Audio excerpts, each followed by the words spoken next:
Então, olha só, a bioética ela começou, ó, por volta de 1970, né, com a publicação de 2 obras que foram muito importantes. Foi um marco aqui, ó, tá? Foi o norte-americano Van Rensselaer Potter. Vocês agora da área da enfermagem vão ouvir muito falar sobre o Potter, tá?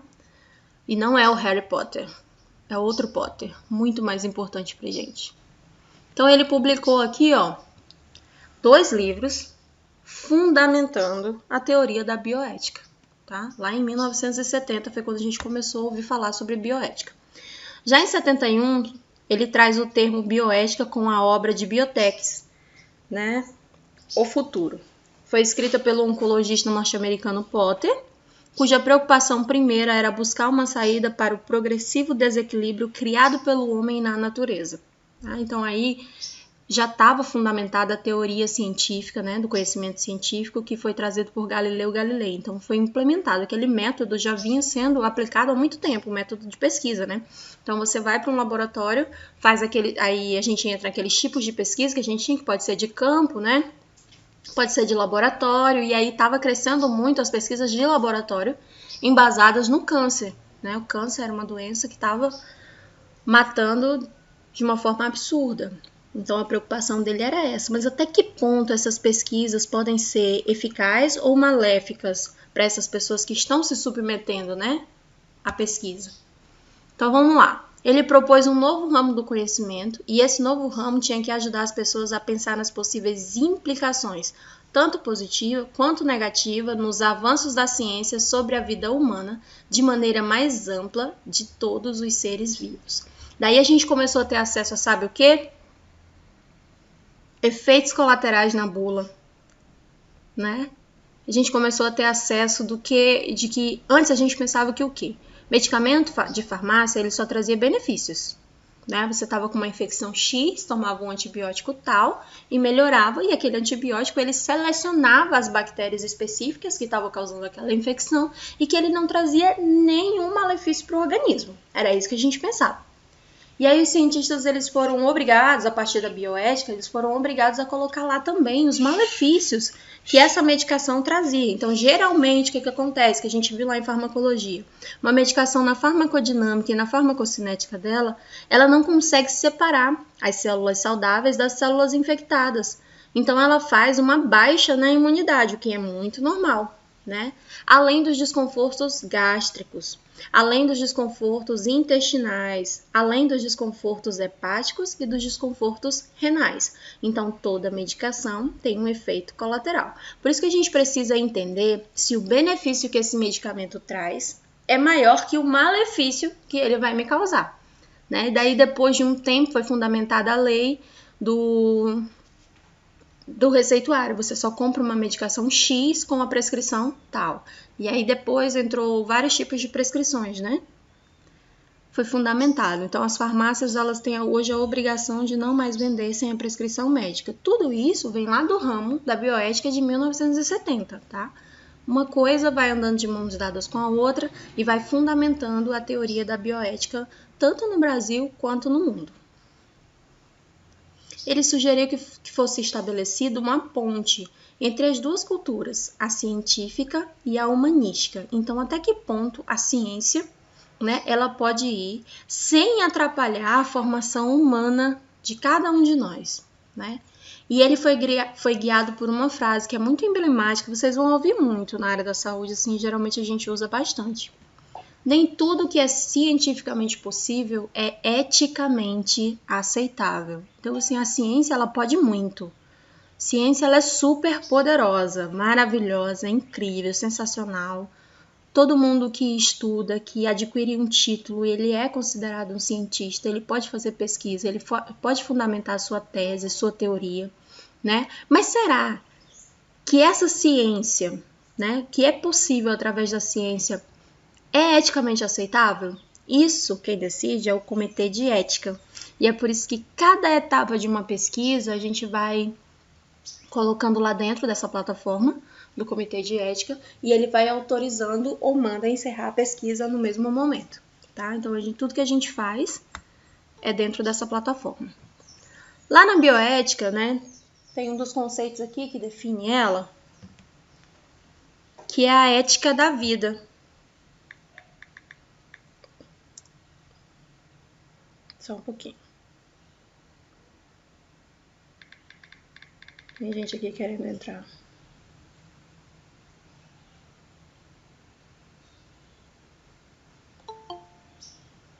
Bom dia, Kennedy. Bom dia, Lucas. Pronto. Prontinho. Então vamos lá. Ele traz um conceito de que a bioética é a ética da vida, né? E que esta é a ciência que tem como principal objetivo indicar os limites e as finalidades das intervenções do homem sobre a vida, identificando os valores de referência racionalmente proponíveis, né? Você pode também denunciar os riscos possíveis e, principalmente, gente, deixar claro quais são as implicações que isso vai trazer para aquele paciente, tá? Quem falou isso foi o Leone e o Cunha em 2001. Então, tudo que a gente vai fazer, né, tem que estar embasado na bioética. E a bioética, ela está dentro de uma plataforma. Tudo que a gente vai fazer, a gente coloca dentro dessa plataforma, tá? E aí espera uma autorização. É muito comum quando a gente está fazendo uma pesquisa, a primeira coisa que eles perguntam é o número do processo no NEP. Primeira coisa, foi autorizado pelo NEP, eu quero o número do processo para anexar a pesquisa, tá? Por essa razão, os próximos itens vão tratar de um resgate dos conceitos das ciências humanas, que são fundamentais para o enfrentamento das questões éticas que surgiram em razão do progresso da ciência nas áreas da saúde. Então, quanto mais a ciência avança, mais a bioética tem que crescer, né? Então, assim, é muito comum a gente começar a trabalhar questões que trazem para a gente desconforto, né? Por exemplo, no Brasil já está sendo falado de eutanásia. No momento só é permitido a distanásia e a ortotanásia, que é um outro ramo. Mas já estão falando em eutanásia, né? No Brasil já estão discutindo a legalização do aborto. O país vizinho já legalizou. E daqui uns dias essa questão vai chegar aqui no Brasil. E a gente, enquanto profissional da área da saúde, tem que estar embasado em algum conceito, né? Eu busco me valer da bioética enquanto profissional. Enquanto ser humano, já estou me valendo em outras plataformas, né, que eu estou inserida. Então, olha aqui, ó. O progresso científico não é um mal, tá? Ele não é mal. Ele é muito bom. Quanto mais a ciência evolui, melhor para a humanidade. Mas a verdade científica, não. E ela pode substituir a ética. Tá? Então, por isso que a gente tem que ficar de olho nas pesquisas, tá? Mas isso envolve o quê? Por exemplo, os veganos, eles defendem que animal em laboratório não é correto. Dentro do conceito deles, né, é abominável, é uma prática absurda. Dentro do meu conceito enquanto cientista, é necessário, percebe? Então, assim, de acordo com a base filosófica que eu estou inserida, a minha opinião vai mudar. O valor que a ética traz para a vida humana, tá? Importante aqui, ó, para a gente continuar a nossa reflexão sobre ética e bioética, é o valor da vida humana, né? Na bioética é fundamental o respeito à vida humana. Então a gente tem que respeitar. E isso está inserido lá no nosso juramento. Vou trazer para vocês o juramento de enfermagem, que é lindo. Ele começa assim, ó. Eu juro diante de Deus e desta Assembleia. Ele já começa lá jogando baixo. Eu juro diante de Deus.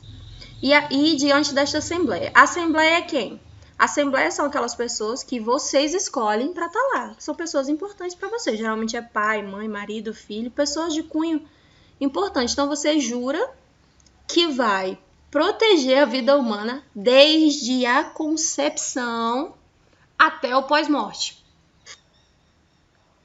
E aí depois a gente vai lá militar para a legalização do aborto.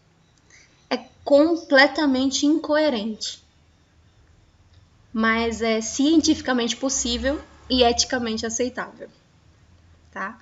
Então é conflito o tempo inteiro. Então a gente tem que parar para pensar e analisar absolutamente tudo, para que a gente possa desempenhar as nossas atividades e as nossas atribuições sem peso na consciência, tá? Mas o que é que a gente entende sobre vida humana? Né? O que a gente entende por isso? Segundo os principais livros da embriologia, a vida humana inicia-se no exato momento da fecundação, tá? É desde a concepção. Fecundou, já é vida pra gente. Quando o gameta masculino e o gameta feminino se juntam para formar um novo código genético, ou seja, um novo ser humano que vai se encriar. A partir do momento, né, da participação do gameta masculino e do gameta feminino, com 23 cromossomos do pai, com 23 cromossomos da mãe, a partir daquele momento que fecunda, o trabalho passa a ser do bebê, do corpo do bebê. Aquela formação celular, ela começa a se distribuir e a se multiplicar de uma maneira mágica, né? Então, a partir dali, os cuidados que a mãe tem que ter são os mínimos, né? Não fumar, não beber, mas ela não faz absolutamente nada enquanto ela está dormindo, enquanto ela está respirando, enquanto ela está se alimentando, o bebê está se encriando, ou seja, está se formando. Isso independe da aceitação dela ou não. É orgânico, é endócrino, a vida já está acontecendo. Sendo assim, nesse momento, inicia-se uma nova vida, né, com patrimônio genético próprio. E a partir desse momento, essa vida deverá ser respeitada, tá? Então, eu já ouvi muita gente falando assim, mas tá no comecinho da gestação. É aborto. Tanto que a gente fala assim, aborto espontâneo ou provocado, né? Independente, é aborto. Quando tem a expulsão, é retirado de maneira abrupta antes da hora, o nome é aborto, né? E ele chama-se aborto até completar as 26 semanas. Quando completa 26 semanas de gestação, que é aproximadamente 6 meses, a gente já começa a considerar parto, tá? E a gente chama de parto prematuro. Esse é o primeiro estágio do desenvolvimento de cada um de nós. A nossa experiência mostra que o desenvolvimento de todos nós, né, se deu da mesma maneira, ou seja, a partir da união de dois gametas, de um pai e de uma mãe. Além disso, a vida é um processo que pode ser contínuo, porque é ininterrupto na sua duração. Estar vivo representa dizer que não existe interrupção. Se você está vivo é porque você não morreu, resumindo, não é? Esse processo pode ser coordenado, significa que o DNA do próprio embrião é responsável pelo gerenciamento das etapas do seu desenvolvimento. É o processo da encriação ou da eucriação. E esse processo também pode ser progressivo, porque a vida apresenta como uma propriedade a gradualidade na qual o processo de desenvolvimento leva a uma complexidade para cada vez maior para fundamentar a vida que está em formação, ou seja, é um processo completamente hormonal. Nós nascemos pela ação dos hormônios, nós nos desenvolvemos pela ação dos hormônios, nós nos mantemos vivos pela ação dos hormônios e nós morremos pelo mesmo motivo, pela falta de hormônios. Então, olha aqui, os princípios da bioética são esses, né? Depois de toda essa compreensão, da fundamentação, do respeito pela pessoa humana, né, que é desde a concepção até o pós-morte, a gente pode utilizar algumas ferramentas para facilitar o nosso processo de estudo e, principalmente, gente, nosso processo de decisão sobre os diversos temas da bioética, que não são poucos, tá? O primeiro princípio é o da beneficência, que é o mesmo da não maleficência. Então, vocês vão encontrar muito benefício, não malefício, né? Tem uma frase em latim que ela fala o seguinte: primeiro, não cause o mal. Primeiro, não faça o mal. Se você é da área da saúde, a primeira coisa é não fazer o mal. Não traga mal para ninguém. Isso foi fundamentado depois por Potter, né, em 1971. Ele falou que o primeiro princípio é o da beneficência / não maleficência. Eu trago um benefício sem causar nenhum malefício para o meu paciente.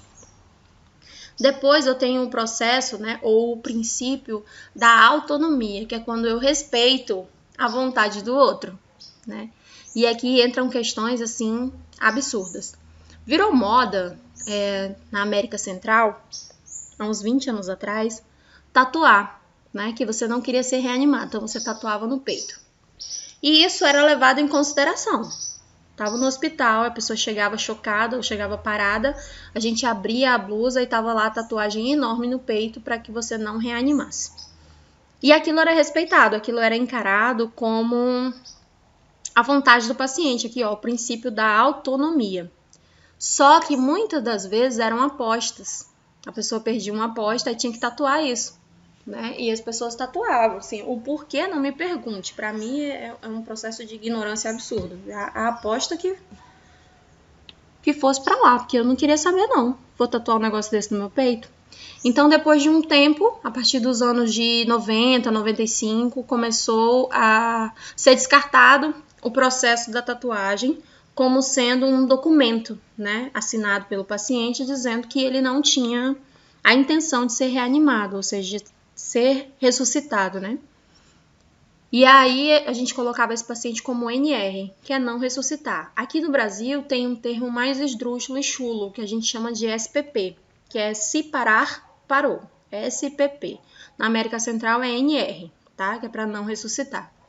Independente do termo que seja utilizado, a intenção é a mesma, né? Mas o ideal é que o paciente ele consiga expressar isso através de um documento e que ele assine esse documento, tá? A partir desse momento, ele tem direito da não ressuscitação, ou seja, tatuagem aqui no Brasil não é considerado documentação, tá? Documento legal. Também a palavra de algum familiar não é considerado. Tá? O que é considerado é a autonomia, ou seja, a decisão do próprio paciente. E aqui, ó, o princípio da justiça, que você considera justo para você e para o paciente, ok? Então, vamos lá. Ó. Não maleficência, né? Ou beneficência, é o mesmo princípio. Autonomia e justiça. Então, nós já temos aí, ó, os 3 princípios da bioética, tá? Isso aí tem que ficar dentro da cabeça e no coração, gravadinho, porque cai em tudo quanto é concurso. O princípio da beneficência diz o seguinte. O princípio da beneficência, não maleficência, também é conhecido como benefício não malefício, tá? O benefício e o não malefício do paciente e da sociedade sempre foi a principal razão do exercício das profissões que envolve a saúde das pessoas, seja essa saúde física ou psicológica. A beneficência significa fazer o bem e a não maleficência significa evitar o mal, ok? Então, beneficência, você faz o bem, e a não maleficência, você evita causar algum mal para esse paciente de acordo com qualquer intervenção, esteja ela decretada, tá, no nosso código de ética ou não. Como, por exemplo, o paciente não está se alimentando, né, já tem um intervalo de tempo, e ele precisa dos nutrientes para que o corpo comece a reagir positivamente frente àquele agravo, que é a doença. E aí, o médico pode solicitar uma sonda, né, uma sonda nasoenteral ou nasogástrica. Só que a sonda, ela traz muito desconforto para o paciente. E é um direito do paciente não aceitar a sonda, tá? Aí o que cabe à enfermagem? Respeita a autonomia, tá? Mas a gente deixa o paciente ciente da falta, né, dessa intervenção que vai causar nesse organismo dele. E quando a gente passar a sonda, caso ele aceite, quais são os desconfortos possíveis que pode acontecer? Então, ele tem que estar ciente, o paciente ele tem que estar completamente informado, não pode ter dúvida, né? E esse processo da comunicação é enfermagem-paciente. Vocês vão perceber que a ponta do serviço é a enfermagem. Então, assim, é o primeiro contato que o paciente tem. Às vezes ele conversa com o médico ou qualquer outro componente da equipe, mas ele não expressa os seus medos, ele não expressa a autonomia. E para a enfermagem, ele tem essa abertura, ele se sente apto, porque nós estamos lá 24 horas. Então, é com a gente que ele vai falar sobre medo, sobre anseio, sobre angústia, sobre dor, sobre o que quer, sobre o que não quer, tá bem? E aí vocês vão entrar com relação à transfusão sanguínea. Você tá vendo que o paciente vai evoluir para óbito, a equipe tem que fazer uma hemotransfusão, mas vai de encontro à religião daquele paciente. E aí a gente volta lá no princípio da autonomia e da não maleficência, porque aquele sangue que, para mim, a meu ver, enquanto cientista, vai salvar a vida daquele paciente, para ele é um malefício absurdo, porque ele vai estar se contaminando com o sangue de outra pessoa. E aquilo para ele, na concepção filosófica e teológica dele, é abominável. Ele vai estar condenado ao fogo do inferno. Imagina a situação.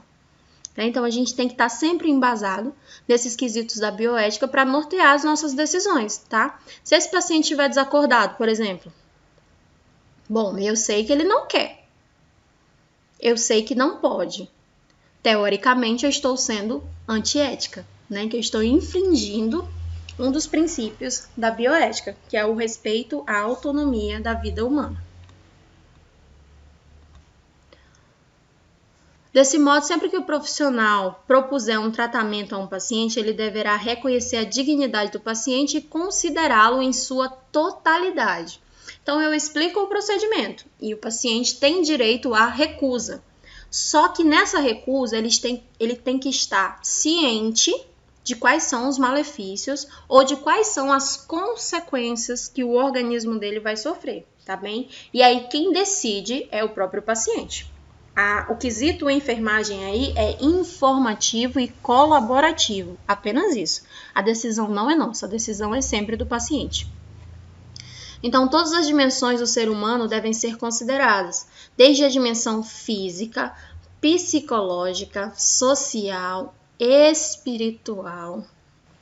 A questão espiritual, gente, é tão respeitada nos hospitais, mas tão respeitada de uma forma que está proibido todas as visitas.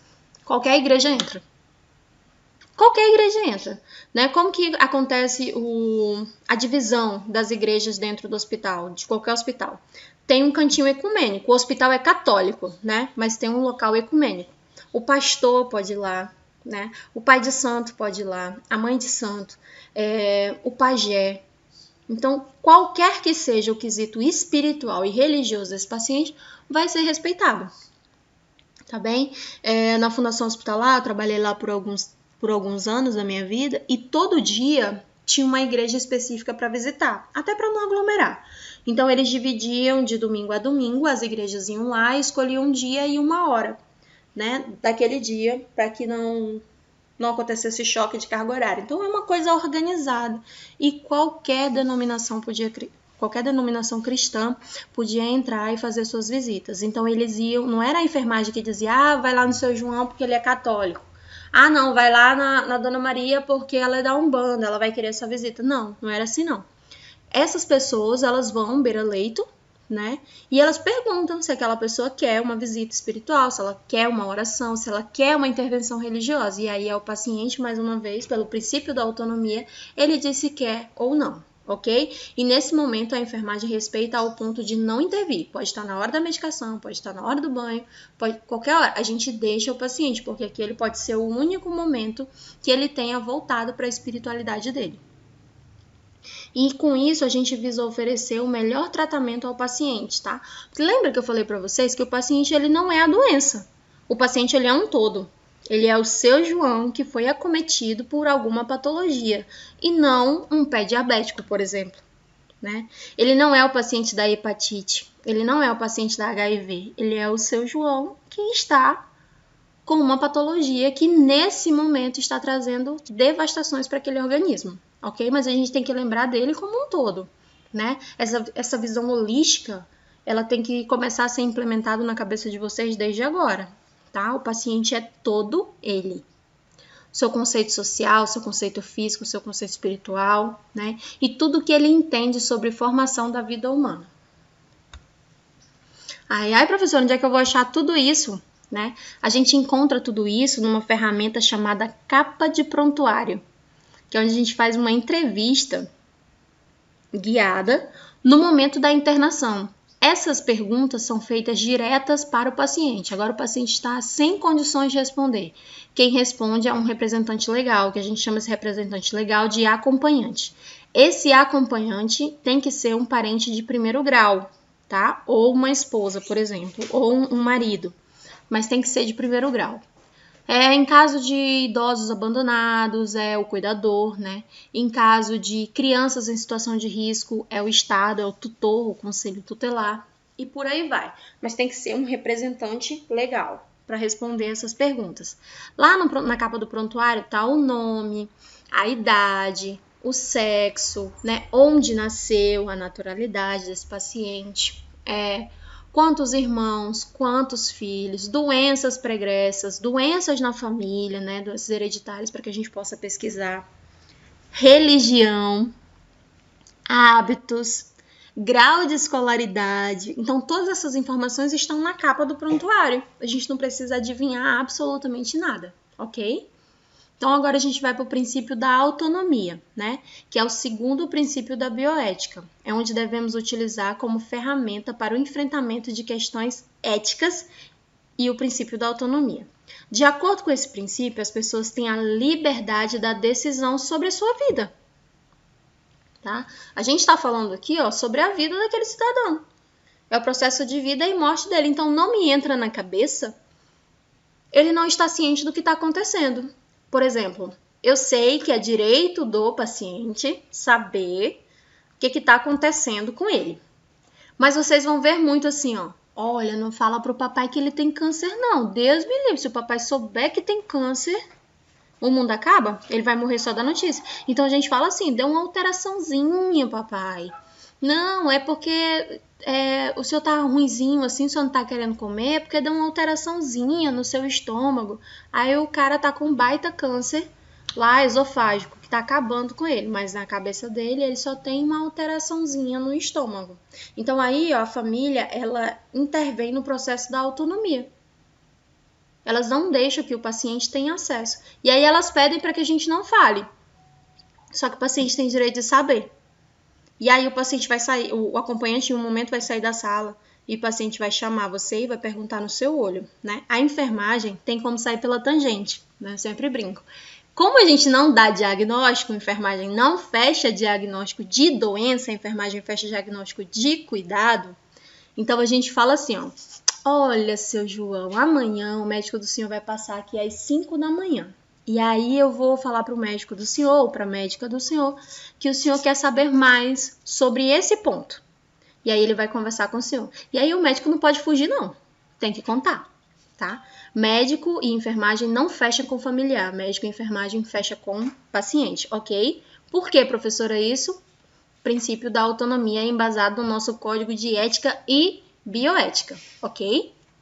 Só que a enfermagem, ela não pode dar informações sobre a doença, tá? Ela pode dar informação sobre a evolução do paciente. Como que ele está, né? De quando você pegou para quando você vai entregar o plantão. Como que ele evoluiu? A gente viu isso na evolução, né? De enfermagem na aula anterior. Então, de acordo com esse princípio, as pessoas têm a liberdade de decisão sobre a sua vida. A autonomia é a capacidade de autodeterminação de uma pessoa, ou seja, quando ela pode gerenciar a sua própria vontade, livre da influência de outras pessoas, tá bem? Então, aqui a gente conversa com o paciente de igual para igual, explicando para ele absolutamente todos os passos, mas a decisão no final é dele, ok? Tem um filme que aborda essa questão, depois eu vou mandar o link para vocês. É um filmezinho curtinho. O problema é que ele é legendado. Mas é muito interessante, vou mandar para vocês. É em torno de 15, 20 minutinhos. Que aborda esse princípio aqui, ó, da autonomia, tá? Como que a enfermagem procede de acordo com o princípio da autonomia. Então, olha só. A Declaração Universal dos Direitos Humanos, que foi adotada pela Assembleia Geral das Nações Unidas em 1948, ou seja, bem antes do princípio da bioética que foi estabelecido em 71, ela manifesta logo no seu início que as pessoas são livres, ok? Então, elas têm o livre poder de decisão sobre como que vai conduzir a sua vida. E no processo de morte é a mesma coisa. Para que o respeito pela autonomia das pessoas seja possível, duas condições são fundamentais. A primeira é a liberdade e a segunda é a informação. A gente só fica com a informação. Enfermagem informa, por isso que todo enfermeiro ou todo profissional da área da saúde, ele é um educador. Tá? Porque com a gente ficam as informações. E essas informações são científicas, ou seja, elas têm veracidade. Por isso que as pessoas sempre conotam na nossa fala que ela tem juízo de valor. Então, a nossa postura, a nossa fala, ela tem que ser verdadeira, tem que ser verídica. E para ser verídica, tem que estar embasada em um conhecimento científico. Henrique, essa questão do livre-arbítrio é um pouquinho mais ampla e um tanto quanto mais complexa. Mas sim, está embasado dentro dessa teoria também, tá? Isso significa que em um primeiro momento a pessoa deve ser livre para decidir. Só que para ela decidir, ela precisa estar informada, ok? Então a pessoa pode dizer muito assim pra gente, ó. Olha, se eu ficar muito mal, moça, eu não quero aquele tubo na minha garganta. E aí você senta com ela e explica pra ela pra que serve aquele tubo na garganta. Depois que ela souber de absolutamente tudo sobre aquele tubo na garganta, ela pode mudar de opinião. Ou ela pode dizer, agora é que eu não quero mesmo. Só que vai chegar um momento que quando ela começar a sufocar ou entrar em gasping, né, que é uma ciclagem respiratória diferenciada, ela pode solicitar o tubo. Porque na hora do desespero, as pessoas podem sim mudar de ideia, porque a intenção, né, do corpo é manter-se vivo. Então ela pode mudar de ideia e a gente respeita, porque é um princípio da autonomia. Ela disse aquilo no momento que ela não tinha passado por aquela situação em específico, tá bem? Então as pessoas elas têm o direito de mudar de ideia quantas vezes forem necessárias, até porque as pessoas num processo de adoecimento, elas ficam muito confusas, né? Elas ficam muito mexidas, muito emocionadas e a emoção ela atrapalha o princípio da decisão, tá? Então essa decisão ela pode ser maleável e mesmo assim a gente pode estar trabalhando sem intervir o princípio da autonomia, porque foi o próprio paciente quem decidiu, ok? Para isso, ela deve estar livre de pressões externas, pois qualquer tipo de pressão ou de subordinação dificulta a expressão da autonomia. E em alguns momentos, as pessoas têm dificuldade de expressar sua própria liberdade. Por exemplo, aconteceu uma situação no hospital aqui da capital que a filha era cuidadora de uma idosa. Essa idosa passou a vida inteira dedicando, né, o que ela tinha de melhor para a caridade. E essa caridade era dentro de uma igreja do segmento... como que eu vou colocar? Do segmento espiritista, né? Era uma igreja que para algumas pessoas não é considerada igreja. Enfim, ela fazia a sua assistência naquele local. Quando ela ficou muito doentinha, a filha, por ser de uma denominação cristã diferenciada, uma mais tradicional, levava sempre as pessoas da igreja dela para conversar com a mãe dela. E ela nunca deixava que as pessoas da igreja anterior, que a mãe dela frequentava, chegassem perto. E aí chegou um dia que ela falou para a enfermagem o seguinte, falou assim, tira minha filha daqui, por favor, eu preciso ver fulano. E aí começou a saga pra gente tirar aquela moça do hospital. Porque a moça não abandonava a mãe de jeito nenhum. Imagina, abandonar minha mãe no leito de hospital, sabendo que ela tá muito doente. Gente, vocês não imaginam o estardalhaço que a gente fez para tirar aquela mulher por alguns instantes, para que os representantes da igreja daquela senhora pudessem visitá-la, né? E aí visitaram, conversaram com ela, ela colocou tudo que ela queria, aí um representante da enfermagem também ouviu tudo que ela queria, e a vontade dela foi respeitada a partir daquele momento, né? Porque a gente tirou um pouquinho essa interferência que acontece. E às vezes essa pessoa que está interferindo não é por desrespeito, é por excesso do apego, né? Ninguém quer perder um pai, ninguém quer perder uma mãe. Então, assim, às vezes a gente peca pelo excesso do cuidado. Aí a gente cria uma síndrome. Isso na enfermagem a gente chama de déficit do autocuidado, que é quando eu tiro o princípio da autonomia da outra pessoa. E o motivo é independente, né? A gente, enquanto pai, enquanto mãe, enquanto filho, a gente faz muito isso com os nossos. Então, a gente, no hospital, a primeira coisa que a gente aprende é respeitar esse indivíduo e as vontades dele, independente de quem ele seja e de como ele esteja. Né? No meu processo de enfermagem, eu passei por muitas situações complexas que a equipe não entendeu muito bem, mas eram pessoas do meu convívio particular, como, por exemplo, a avó, tia, e eu tinha que respeitar uma vontade que qualquer outra pessoa da minha família não entenderia, mas eles me buscaram para que eu pudesse compreender as vontades deles, né? E assim foi no processo pós-morte. Consegui respeitar a maioria, assim, 90% dos desejos de cada um deles. Isso para mim foi muito mais gratificante, né? Foi muito interessante. E depois veio o processo do luto. É óbvio, todo mundo tem o processo do luto. Mas o processo do luto para a enfermagem é diferente. É muito diferente. Porque a gente está embasado dentro de outros conceitos que envolvem, né? Então as pessoas sempre colocam enfermagem não sente. Ah, da enfermagem nem sente nada, né? Eu já ouvi muito assim. Ah, professora, a senhora tá acostumada, a senhora nem sente nada, porque eu não fico chorando na frente da pessoa. Porque eu não demonstro emoção lá. Mas nós, da enfermagem, se a gente demonstrar emoção, se a gente desabar, a gente é o ponto de apoio e equilíbrio. Se a gente desaba, sobra quem? Então a gente vai aprendendo a se colocar e vai aprendendo a deixar a emoção no lugar dela. Tá? Porque senão a gente vai estar infringindo o direito do outro, que é o princípio da autonomia. Complexo, né, gente? É bem doido esse mundo da enfermagem, assim, e o código de ética, então, deixa a gente piradinho.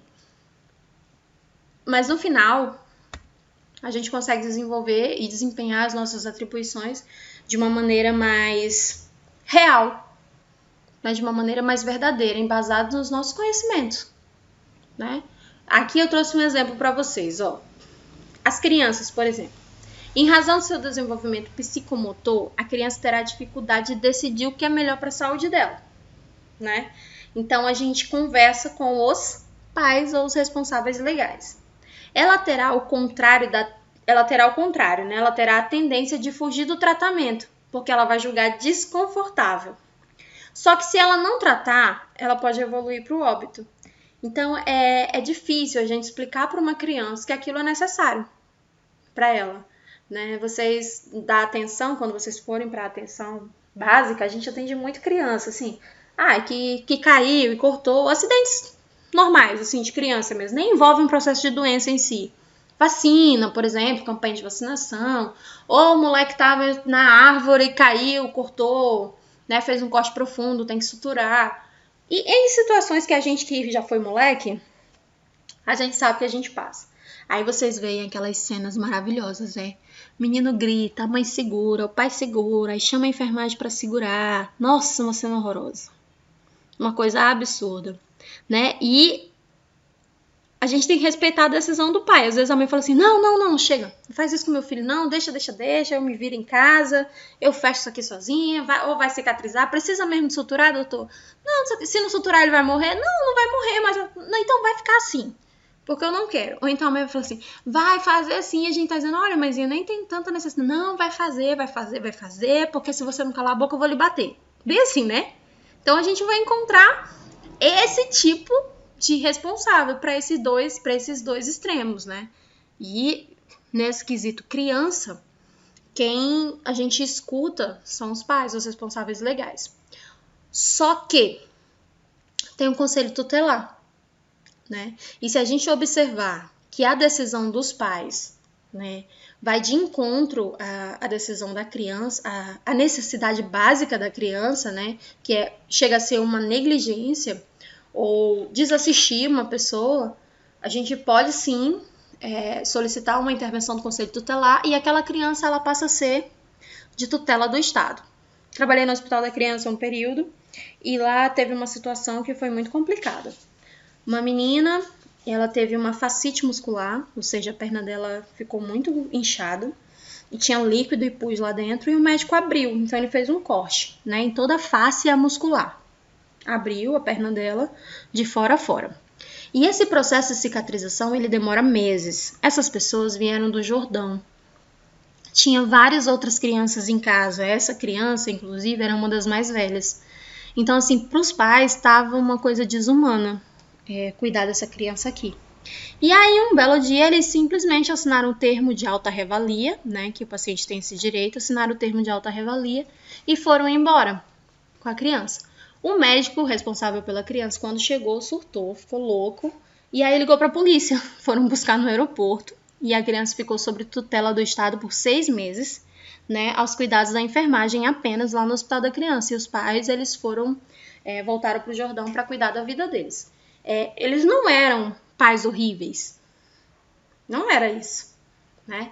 Eles só eram pais que tinham mais 6, se eu não me engano, eram 7 filhos, que estavam um na casa do outro, assim, estavam jogados, né? E aí eles optaram por essa decisão. Só que a gente pode intervir enquanto saúde, porque essa decisão significaria que aquela criança poderia evoluir para óbito. E aquela criança tinha o direito da assistência, né? E ela tinha uma assistência de qualidade. O problema é que o processo do tratamento ia demorar muito. Então a gente se depara com situações como essa a todo instante. São coisas assim que a gente julga absurdo, mas quando a gente está lá dentro, inserido, que a gente conhece, né, o outro lado da história, a outra versão, a gente tende a mudar a nossa opinião. Então vamos lá. O terceiro é o princípio da justiça, tá bem? Ele deve ser considerado, é o princípio que se refere à igualdade de tratamento e à justa distribuição das verbas do Estado para a saúde e para a pesquisa.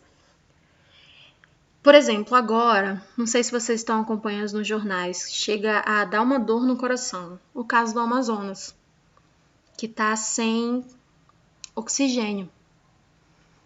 Como que os profissionais da área da saúde conseguem trabalhar com o princípio da justiça, sabendo que não tem oxigênio para ofertar para os pacientes? Então, assim, entra o princípio da quem tem mais chance de viver. Imagina o juízo de valor nas nossas costas. Então, tá lá a Maria internada e o João internado. A Maria já tem 72 anos, né? É diabética e hipertensa, está acometida pelo coronavírus. Exatamente, Lucas, a triagem. Aí tá lá o João. O João tem 27 anos, né? Não tem nenhuma doença pregressa e ele também está necessitando. Então a gente tria quem tem mais chances de viver. Só que isso, gente, para um profissional da área da saúde que está com a caneta na mão, buga a mente. Buga a mente porque a Maria, ela vai estar pedindo, pelo amor de Deus, o oxigênio. E o João vai estar respirando lá com o oxigênio do ladinho dela. Chega a ser assim, eu não consigo me imaginar numa situação como essa. Né? É o caos. E isso aqui foi estabelecido pela falta da justiça. Né? E da justiça da distribuição dos direitos, porque o governo federal mandou o dinheiro, mas os governadores ou os representantes, né, dos estados não utilizaram da mesma forma. Não descentralizaram esse direito da população da mesma forma. Né? Tanto que ficou mais ou menos assim, ó, cada governador por si. Porque o governo federal mandou o dinheiro e tirou o dele de lado. Né? E aí cada governador por si. Ainda bem que o nosso governador nos surpreendeu positivamente e no nosso estado por enquanto não temos chances de chegar a uma situação parecida como aquela. Mas a gente não pode esquecer que há aqui do lado. Né? Ontem chegaram 2 pacientes de Manaus, porque agora tem que descentralizar esses pacientes para UTI. Então, assim, UTI no estado já estava difícil para a população do estado do Acre. Vocês imaginam receber a população do estado do Amazonas ou de qualquer outro estado. Só que isso é um direito garantido por lei, foi decretado pelo Ministério Público. Né? Onde tiver vaga, as pessoas que estão nos leitos de UTI de Manaus vão ser enviadas. Então, daqui a pouco pode faltar leito para a população acreana, se a gente não fizer absolutamente nada para mudar o quadro. Né? É uma situação muito preocupante mesmo que a gente está vivendo. Né? Então, essa questão aqui da justiça, a gente tem que estar sempre de olho, né, nos nossos governantes, para onde é que está indo o nosso dinheiro, a nossa verba está sendo distribuída de maneira igualitária. Por exemplo, a pessoa paga um plano de saúde, ela tem Unimed, aqui no estado, né, como se ela tivesse Unimed. Mas se ela cair e quebrar o braço, ela tem o direito de ser atendida lá no pronto-socorro. Ela tem esse direito, porque antes dela ter um plano de saúde particular, ela tem um plano de saúde universal, Sistema Único Universal, que é o SUS. Então, às vezes, quando esse paciente ele encontra uma negativa lá no plano de saúde dele, onde é que vocês acham que ele cai? Dentro do sistema de saúde público. Né? Por exemplo, aqui no estado, nós não temos um hospital de urgência e emergência pediátrico. Né? Nós temos uma unidade que eu não posso citar o nome, mas a gente tem uma unidade, mas que não atende urgência e emergência. Então, tu paga um plano de saúde caríssimo, teu filho cai na escola. Caiu na escola e abriu um buraco na cabeça. Para onde é que ele vai ser levado? Lá para pronto-socorro, né? Ou o teu filho teve pneumonia, foi internado nessa unidade X, ele agravou e precisa de UTI. Onde é que vocês acham que ele vai ser internado? Você acha que ele vai ser mandado lá pro hospital particular, que a gente conhece aqui do lado? Não, porque lá não tem UTI pediátrica. Só tem UTI pediátrica no estado do Acre, lá dentro da maternidade Bárbara Leodoro, que é SUS, né? Então, aqui no nosso estado, o plano de saúde pediátrico é perda de tempo, porque na hora que você mais precisar, você não vai ter o princípio da justiça. Tá bem? Então, você vai cair no sistema público, no Sistema Único de Saúde. E lá no Sistema Único de Saúde tem o princípio da equidade, que anda de mãos dadas com o princípio da justiça, que é um tratamento igualitário. Tá? Eu dou as mesmas possibilidades para todo mundo. Então, não é o filho do governador, não é o filho da fulana, não é o filho da ciclana. Por isso que às vezes a gente está numa unidade de saúde e chega uma pessoa que é filho, primo, tio, parente do fulano lá e passa na frente e a população atrás surta, né? Não, na minha frente não. Ah, porque é filho dela, porque é primo dela, porque não sei o quê. Você imagina, Lucas, você estando lá no posto de saúde, você é o cara da sala de vacina, você tá vacinando as pessoas para Covid-19, né? E você chega a sua mãe. É óbvio que a gente tende a deixar a mãe da gente passar na frente, né? Só que pelo princípio da justiça, a minha mãe, ou a mãe do Lucas, ou a mãe desse vacinador, tem que ir lá pro lugarzinho dela na fila, ou esperar o lugar dela da triagem, para que ela possa ser vacinada, tá? Porque você, enquanto profissional, você pode estar infringindo o direito da autonomia de outro paciente, deixando sua mãe passar à frente.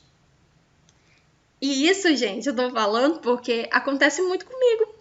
Minha mãe, minha mãezinha, minha maravilhosa mãe, quando eu trabalhava no hospital aqui da capital, eu trabalhava no setor de protocolo de Manchester, eu ficava classificando os pacientes. E aí ela falava assim, ó, Vanessa, o fulano tá indo aí, dá uma ajudinha pra ele. A ajudinha pra ele, na cabeça dela, era eu passar ele na frente, ou seja, dá logo um vermelho pra esse cidadão. E às vezes o cidadão só queria um atestado médico, porque a unha tava encravada, ou algo do tipo, coisa banal. E ela me colocava em cada saia justa, até que eu tive que adotar a postura de não, eu não ajudo ninguém. Não vou ajudar. Então, assim, na minha família eu sou conhecida como a tirana. Ah, vai lá com a Vanessa ela trabalhar. Ih, vai não. Vai não que ela não ajuda ninguém. Eu prefiro do que eu perder o meu corém por uma coisa boba. Né? Porque eu deixei fulano passar na frente. Imagina, eu coloco um vermelho pra uma criatura que tá com uma leishmania, né? Que é a vulgo ferida braba. Imagina uma situação dessa, gente. Como é que eu vou explicar isso no meu conselho de ética? Mas pra minha família, eles não entendem isso não. E nem tem a obrigação, né? Quem tem a obrigação sou eu de me colocar enquanto profissional. Então, vocês vão passar muito por isso. Muitas das pessoas acharam que vocês vão estar lá em estágio. Por exemplo, a Neide está lá no Barral e Barral. Menino, a Neide vai lá e posta uma fotinha. Ah, é Barral e Barral, estágio maravilhoso. Né? Ou então, assim, realização de um sonho. Aí bota lá que tá no Barral e Barral. Pronto, acabou a paz da Neide. A família inteira da Neide vai querer saber o que ela tá fazendo lá, como é que tá sendo. E Neide, já que tu tá aí, verifica pra mim como é que faz pra marcar um ultrassom. Verifica aí pra mim como é que faz pra fazer o exame tal. Tem como tu conseguir uma ficha pra mim pro médico tal? Ei, Neide, eu tava precisando tanto do ginecologista. Vê aí pra mim se tu não consegue. Vai ser sempre assim. Porque as pessoas acham que a gente tem o direito de intervir no processo, né, da justiça, da equidade, da distribuição. Sendo que a gente sabe qual é o passo a passo. Você vai no posto, pede uma ficha, espera a sua vez, aí você vai ser avaliado na pré-consulta. Aí você vai ser encaminhado. Depois que você for encaminhado para o médico, ele vai pedir um monte de exame para ele ter certeza que aquele problema tem que ser encaminhado para o ginecologista, porque ele pode resolver, né? Aí ele viu que ele não pode resolver, aí que ele vai mandar para o ginecologista. Aí você vai lá na central de regulação de leito e vai com o seu pedido, né, esperar a sua vez. Aí chega lá a tia da Neide, que sabe que a Neide é a secretária do ginecologista e quer ser atendida, quer um encaixe. E a Neide vai ter que conseguir esse encaixe. Aí a Neide vai lá e vai fazer amizade com o médico, vai pedir para ele, doutor, faça isso como um favor particular para mim. Mas a pessoa não vai entender que foi um favor particular para a Neide, não. Ela vai achar que toda vez que ela quiser, a Neide vai conseguir. Então, se a gente não cortar esse mal logo pela raiz, né, a gente vai passar o resto da nossa vida sofrendo esse tipo de ataque. E não se engane não, porque ele não vem de fora, não. Ele vem de casa, tá?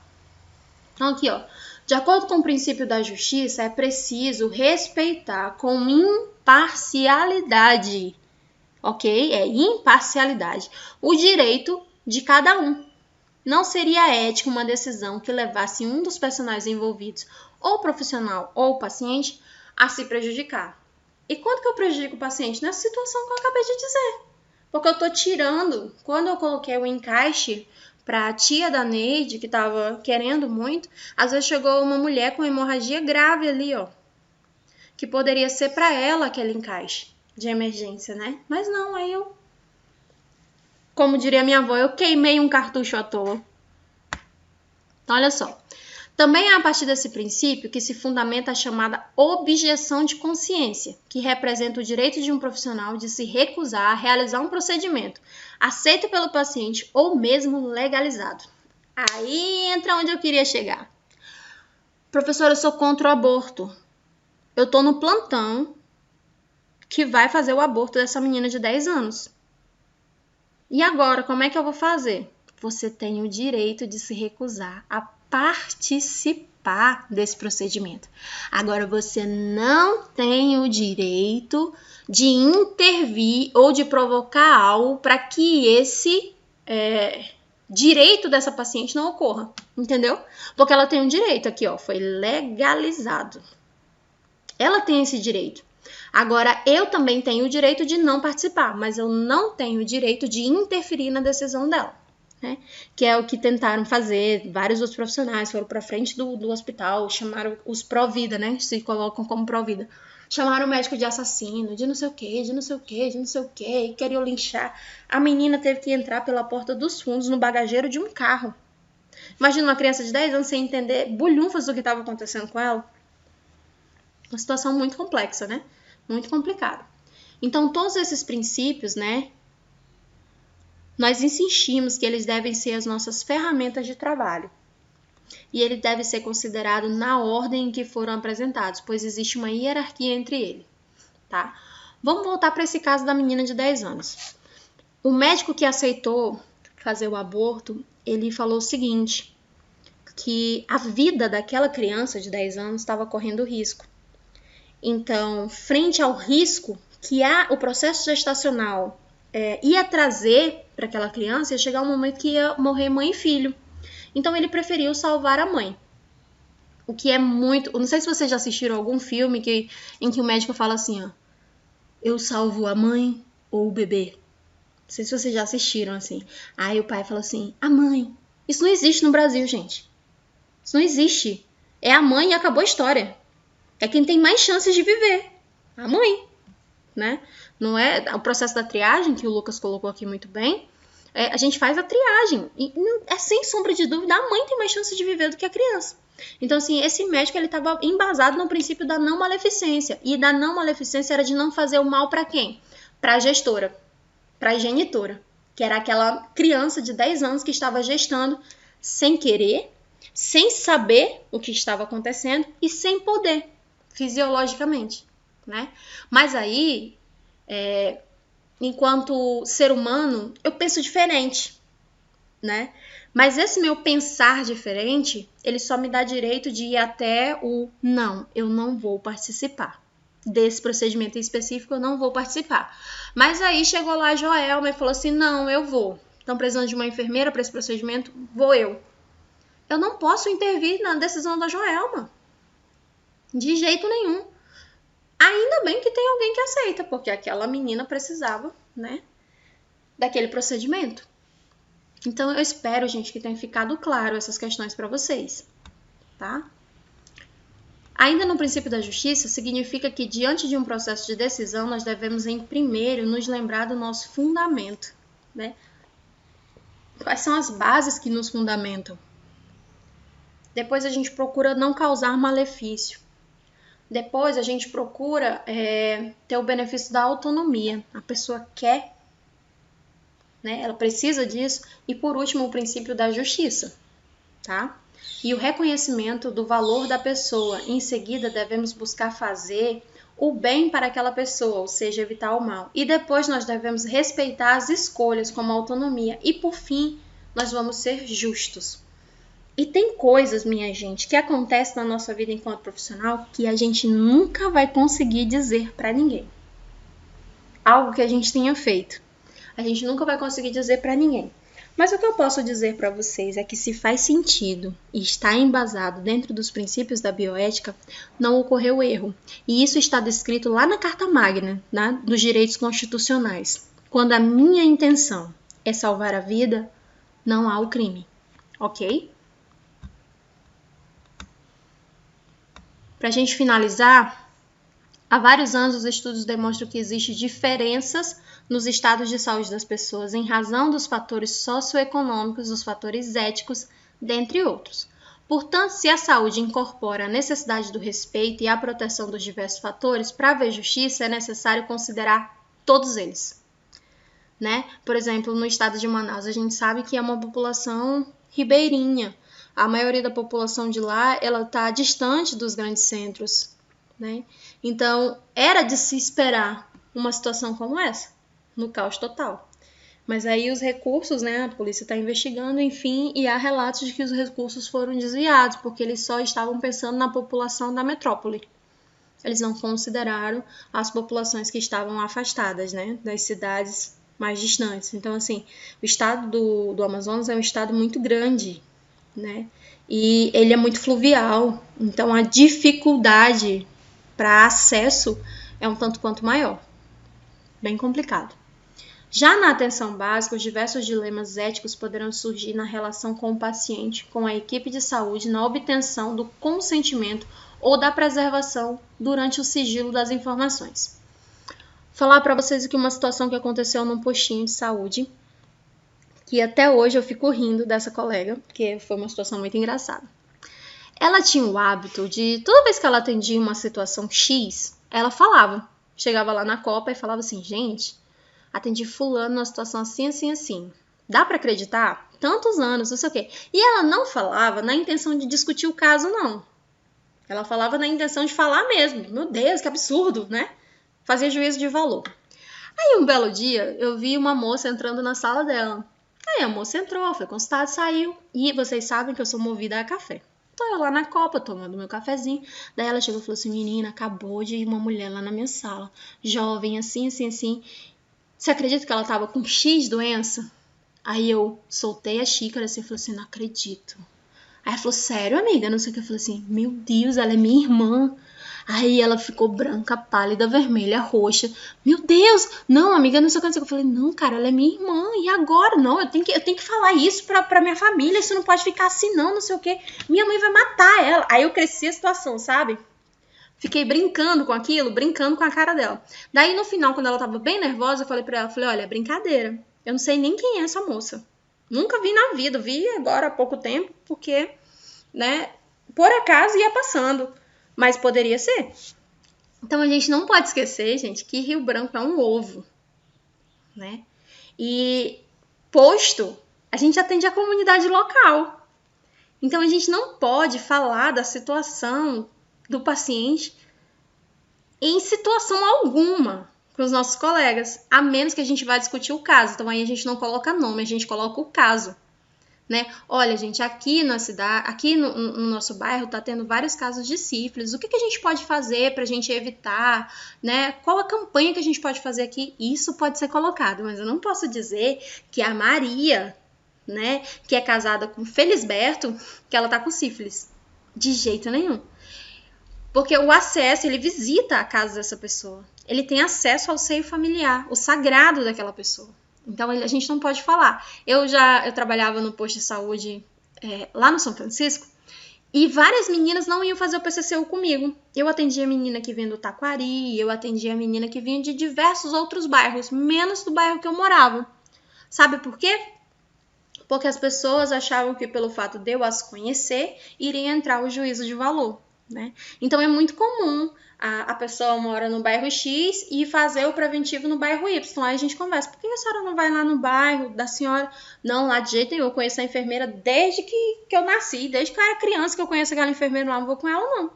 Isso é muito comum. Então, eu preferi sair da unidade. Era cômodo para mim, porque eu trabalhava perto de casa, mas eu preferi sair porque eu percebi que eu não estava trazendo nenhum benefício para a minha população, né? Eu estava trazendo era desconforto, que as pessoas ficavam naquela ressalva comigo. Imagina, Vanessa, não vou com ela não.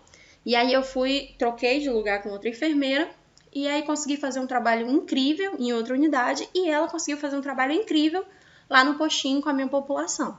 E isso sem problema nenhum pra gente. Para enfrentarmos de forma adequada, propõe-se que se parta como fundamento ético do reconhecimento das pessoas como seres únicos e constituídos de uma totalidade nos aspectos biológicos, sociais, psíquicos e espirituais, enfim, como dotadas de uma dignidade que o torna cada uma delas merecedoras de uma atenção. E essa atenção tem que ser unificada. Então, nada na enfermagem, gente, absolutamente nada na enfermagem é único. Não é receita de bolo. A gente faz uma intervenção e o paciente apresenta uma alteração. A gente faz uma situação e o paciente apresenta isso. Não é assim. Cada pessoa tem uma atenção, tem uma individualidade, tem uma particularidade. E isso faz com que a enfermagem traga para esse paciente um tratamento único, individualizado. Então, vamos lá. Tá aqui as minhas referências. Todas essas informações vocês encontram lá no Ministério da Saúde, na Secretaria de Atenção à Saúde, lá dentro do Departamento de Atenção Básica, na Política Nacional da Atenção Básica.